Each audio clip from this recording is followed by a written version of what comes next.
Audio Jungle. नमस्कार विद्यार्थी मित्रांनो, स्वागत आहे आपल्या सर्वांचं करंट अफेअर्स बाय नितेश या यूट्यूब चॅनलमध्ये. आज आपण 10 व 11 मेचे करंट अफेअर्स आणि त्यासंबंधीचे प्रश्न बघणार आहोत. तुम्ही जर आपल्या चॅनलवर नवीन असाल तर चॅनलला सबस्क्राईब करायला विसरू नका. आजच्या व्हिडिओमध्ये एकूण प्रश्नसंख्या 14 असेल आणि शेवटी विचारलेल्या प्रश्नाचं योग्य उत्तर कमेंट करायला विसरू नका. व्हिडिओ शेवटपर्यंत बघा. प्रत्येक प्रश्न हा महत्त्वाचा आहे, सोबतच दिलेली माहिती पण तेवढीच महत्त्वाची आहे. बघूयात प्रश्न क्रमांक पहिला. नुकताच प्रकाशित झालेला महाराष्ट्रातील निवडणूक स्वास्थ्य निर्देशांकानुसार आदर्श लोकसभा मतदारसंघ कोणता? या प्रश्नाचं योग्य उत्तर आहे पर्याय नंबर ए, नंदुरबार. यासंबंधीची अधिक माहिती बघा.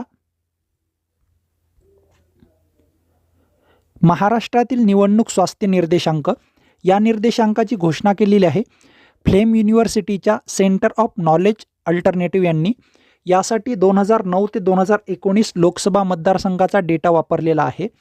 मतदानांची टक्केवारी, महिलांचा सहभाग, उमेदवारांचे चरित्र आणि निकोप निवडणुकीबाबत आदर्श लोकसभा मतदारसंघ कोणता आहे ते बघा. 1 नंबरला आहे नंदुरबार, 2 नंबरला आहे गडचिरोली चिमूर आणि 3 नंबरला आहे हातकणंगले. 2009 ते 2019 महाराष्ट्रातील सरासरी मतदान टक्केवारी 51% 61% वाढलेली आहे, हे पण लक्षात ठेवा. समोरचा प्रश्न बघा आता. प्रश्न क्रमांक 2. वर्ल्ड मायग्रेशन रिपोर्ट 2024 नुसार रेमिटन्स प्राप्त करणारा जगातील अव्वल देश कोणता? हा प्रश्न इम्पॉर्टंट आहे. या प्रश्नाचं योग्य उत्तर आहे पर्याय नंबर बी, भारत. रेमिटन्स म्हणजे काय ते बघा, कारण त्याची व्याख्या तुम्हाला विचारू शकतील. रोजगारासाठी जगभर फिरणारे व्यक्ती कमावलेला पैसा आपल्या देशात पाठवतात, त्याला रेमिटन्स असं म्हटलं जातं. यासंबंधीची अधिक माहिती बघा.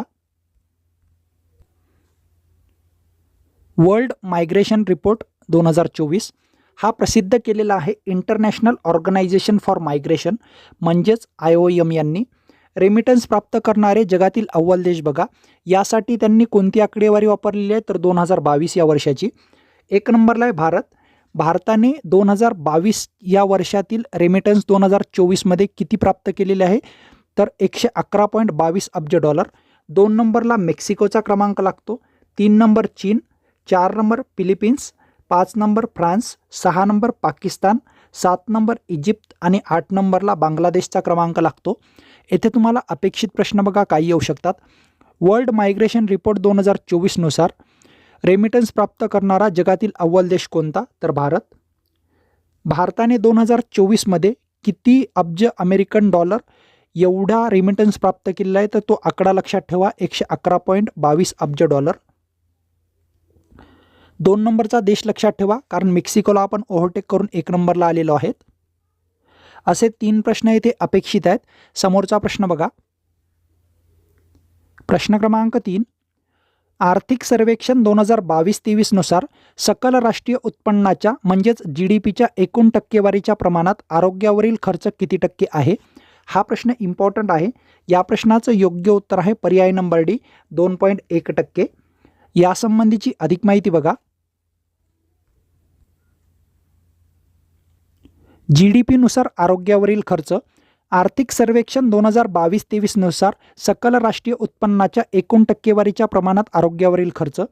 2013मध्ये आपला आरोग्यावरील खर्च हा GDPच्या तुलनेत 1.3% होता, जो की 2022-23मध्ये 2.1% झाला होता.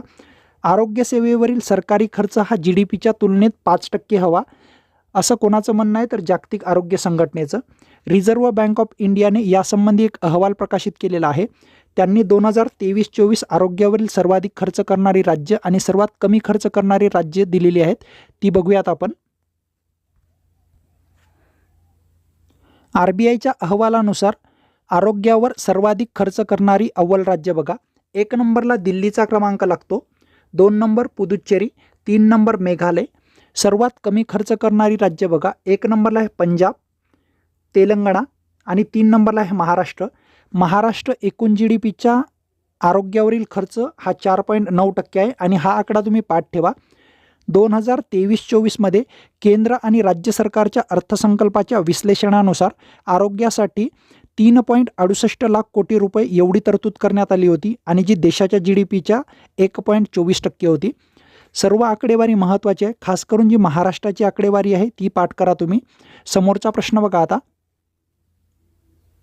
प्रश्न क्रमांक 4.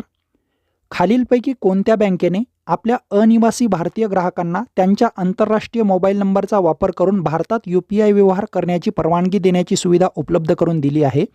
या प्रश्नाचं योग्य उत्तर आहे पर्याय number D, ICICI bank. Next प्रश्न बघा आता. प्रश्न क्रमांक 5. T20 क्रिकेटमध्ये 350 विकेट घेणारा पहिला भारतीय फिरकीपट्टू गोलंदाज कोणता? हा प्रश्न इम्पॉर्टंट आहे. या प्रश्नाचं योग्य उत्तर आहे पर्याय नंबर ए, युजवेंद्र चहल. यासंबंधीची अधिक माहिती बघा. युजवेंद्र चहल T20 क्रिकेटमध्ये 350 विकेट घेणारा भारताचा पहिला तर जगातील 5वा फिरकीपट्टू गोलंदाज आहे. त्यांनी 350 विकेट घेण्यासाठी एकूण खेळलेले सामने आहेत 301. हा पराक्रम त्यांनी IPLमध्ये केलेला आहे आणि विरोधी संघ होता दिल्ली कॅपिटल.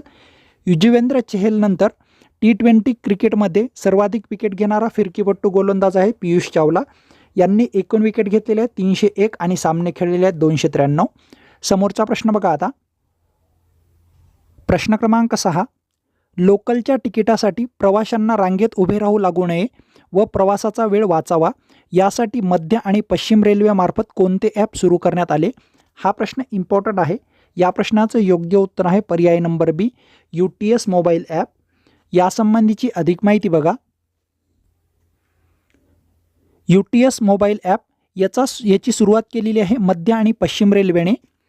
याचा उद्देश आहे लोकलच्या तिकिटासाठी प्रवाशांना रांगेत उभे राहू लागू नये व प्रवासाचा वेळ वाचावा. हे तिकीट काढल्यानंतर तिकिटावर पहिल्या तासभरात प्रवास करणे बंधनकारक आहे, हे पण लक्षात ठेवा. समोरचा प्रश्न बघा आता. प्रश्न क्रमांक 7. नुकताच कोणत्या राज्यामार्फत स्कूल ऑन व्हील्स उपक्रम सुरू करण्यात आला? या प्रश्नाचं योग्य उत्तर आहे पर्याय नंबर सी, मणिपूर. या उपक्रमाबद्दलची अधिक माहिती बघा. स्कूल ऑन व्हील्स उपक्रम याचा शुभारंभ केलेला आहे मणिपूरने. उद्देश आहे शिबिरांमध्ये राहणाऱ्या मुलांना शैक्षणिक संधी उपलब्ध करून देणे. याचं उद्घाटन केलेलं आहे मणिपूरच्या राज्यपाल अनुसुईया उईके यांनी आणि ठिकाण आहे इम्फाळ. येथे 2 गोष्टी लक्षात ठेवा. हा जो उपक्रम आहे हा उपक्रम कोणत्या राज्याचा आहे आणि या उपक्रमाचं उद्घाटन कोणाच्या हस्ते करण्यात आलेलं आहे? समोरचा प्रश्न बघा आता. प्रश्न क्रमांक 8. मतदारांना आपले मतदान केंद्र सहज शोधता यावे याकरिता PS जिओ पोर्टलचा शुभारंभ कोणत्या जिल्ह्यामार्फत करण्यात आला? या प्रश्नाचं योग्य उत्तर आहे पर्याय नंबर डी, पुणे. यासंबंधीची अधिक माहिती बघा. PS जिओ पोर्टल याचा शुभारंभ केलेला आहे पुण्याने आणि याला सहाय्य केलेलं आहे महाराष्ट्र सुदूर संवेदन आणि उपयोजन केंद्र पुणे यांनी. याचा उद्देश आहे मतदारांना आपले मतदान केंद्र सहज शोधता यावे यासाठी. समोरचा प्रश्न बघा आता. प्रश्न क्रमांक 9. महाराष्ट्र ग्रंथोज्जनक संस्थेच्या अध्यक्षतेपदी कुणाची निवड करण्यात आली? या प्रश्नाचं योग्य उत्तर आहे पर्याय नंबर ए, डॉक्टर गो. देगलूरकर. यासंबंधीची अधिक माहिती बघा. महाराष्ट्र ग्रंथोज्जनक संस्था अध्यक्ष आहेत देगलूरकर आणि यांची फेरनिवड झालेली आहे या पदावर. यांचा कार्यकाळ असेल 5 वर्ष. उपाध्यक्ष म्हणून अरविंद नवरे यांची निवड करण्यात आली.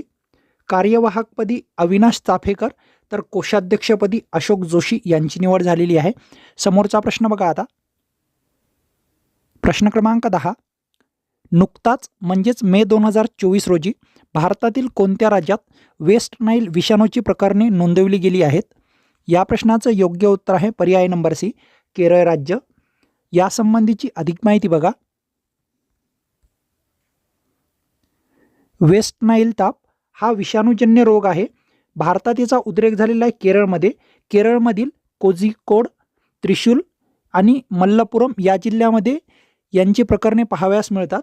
याचा वाहक आहे क्युसेक मादिडास. सामान्यतः हा आजार पक्ष्यांना होतो आणि त्यातून माणसात यामध्ये लागण होते. जगातील या आजाराची पहिली नोंद वर्ल्ड हेल्थ ऑर्गनायझेशनद्वारे वेस्ट नाईल या जिल्ह्यामध्ये करण्यात आली होती आणि हे शहर किंवा जिल्हा आहे युगांडा या देशामध्ये. 1937ला या तापेची नोंद करण्यात आली होती. येथे तुम्हाला 2 प्रश्न अपेक्षित आहेत. वेस्ट नाईल जो ताप आहे याचा भारतातील उद्रेक कोणत्या राज्यात झाला, तर केरळ. नुकताच केरळ राज्यात आढळलेली वेस्ट नाईल तापाची उदाहरणे याचं जगातील पहिली नोंद कोणत्या देशात झाली, असा एक प्रश्न येऊ शकतो.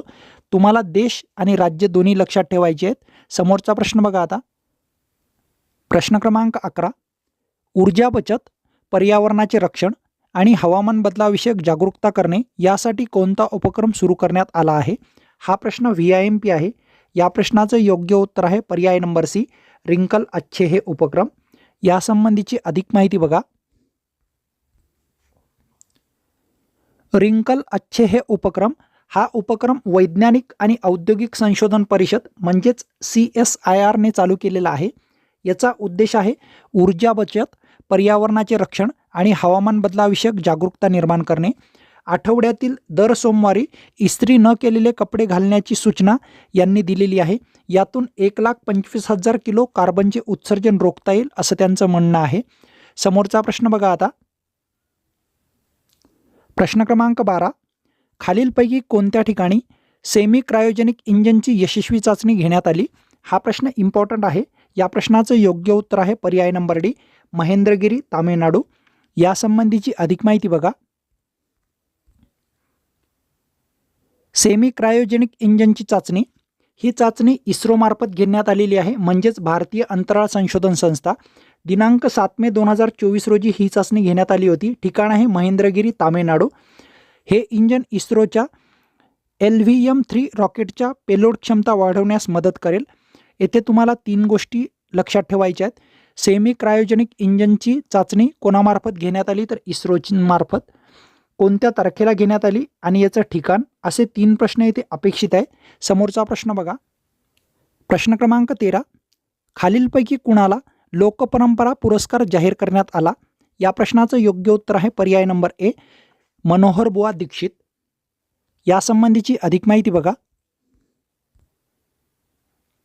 लोकपरंपरा पुरस्कार जाहीर झालाय ज्येष्ठ कीर्तनकार मनोहर बुवा दीक्षित यांना आणि ते छत्रपती संभाजीनगरचे रहिवासी आहेत. त्यांना हा पुरस्कार ज्येष्ठ साहित्य शिक्षण तज्ज्ञ डॉक्टर न.म. जोशी यांच्या हस्ते प्रदान करण्यात आलेला आहे. हा पुरस्कार देणारी संस्था किंवा मंडळ कोण आहे, श्री शनिवार वीर मारुती उत्सव मंडळ. समोरचा प्रश्न बघा आता. आजच्या सिरीजमधला शेवटचा प्रश्न, प्रश्न क्रमांक 14. उत्तराखंड राज्यातील जंगलांमधील आग विझवण्यासाठी भारतीय हवाई दलामार्फत कोणते ऑपरेशन राबविले गेले. या प्रश्नाचं योग्य उत्तर आहे पर्याय नंबर बी, ऑपरेशन बाम्बी बकेट. यासंबंधीची अधिक माहिती बघा. उत्तराखंड राज्यातील जंगलांमधील आग प्रकरण, आग विझवण्यासाठी भारतीय हवाई दलाचे ऑपरेशन आहे ऑपरेशन बाम्बी बकेट. ठिकाण आहे नैनिताल, उत्तराखंड येथे. आणि याला वापरलेले हेलिकॉप्टर, त्याचं नाव लक्षात ठेवा, MI-17 V5 असं त्या हेलिकॉप्टरचं नाव आहे. येथे तुम्हाला अपेक्षित प्रश्न बघा. उत्तराखंड राज्यातील जंगलांमधील आग विझवण्यासाठी कोणते ऑपरेशन राबवण्यात आले.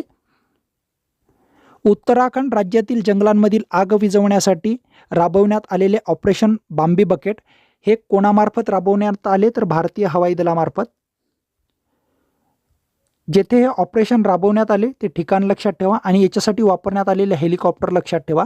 असे 4 प्रश्न येथे अपेक्षित आहेत. मागील व्हिडिओमध्ये विचारलेल्या शेवटच्या प्रश्नाचं योग्य उत्तर बघा. कालचा प्रश्न होता, महिला T20 विश्वचषक स्पर्धा 2024चे आयोजन कोणत्या देशात करण्यात येणार आहे.